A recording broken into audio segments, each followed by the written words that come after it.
Are you actually a good person? Chances are you probably think you are, but I want to challenge that. Now, before you come at me with your pitchforks, hear me out. Imagine this. You're walking outside, but suddenly you see something from the corner of your eye. You can clearly see a helpless child drowning inside a shallow pond. But then you realize you're wearing a brand new pair of jeans and shoes, and they weren't cheap, and jumping in would ruin them. But by not jumping in, you're letting the child drown. Now, most of us, me included, would of course jump in.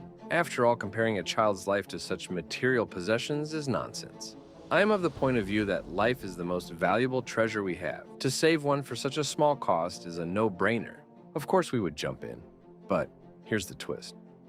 We were all compelled to save the child, but right now there is a child out there that you could save with those same material possessions. I mean, compare the challenges of having to jump into a pond of water to save a child, as opposed to simply going online and donating to charity with a few clicks. You wouldn't even have to get up from your chair or the comfort of your bed. For most of us, it would be that easy.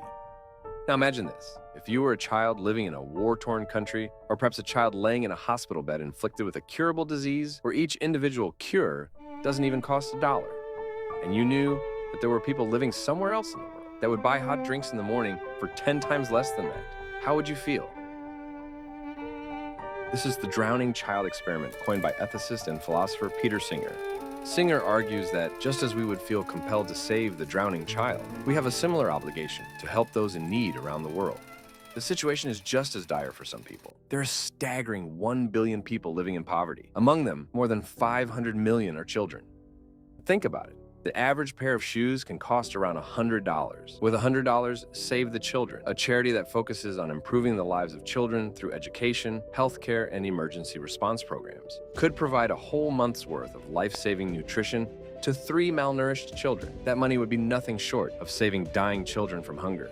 It would be the difference between them seeing food on their plate or yet another day of empty plates. The scenario never states that the child is someone you know.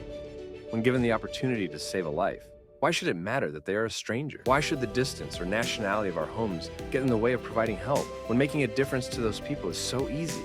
Now, I know I'm no saint. I can be the exact opposite of that sometimes. But after hearing this thought experiment, I donated to charity again for the first time in years. Not because Peter Singer made me realize all this time I was evil, but more so, he made me realize the logic in helping people. I would, like most of you, jump in, and if I would jump there, why wouldn't I just help here as well?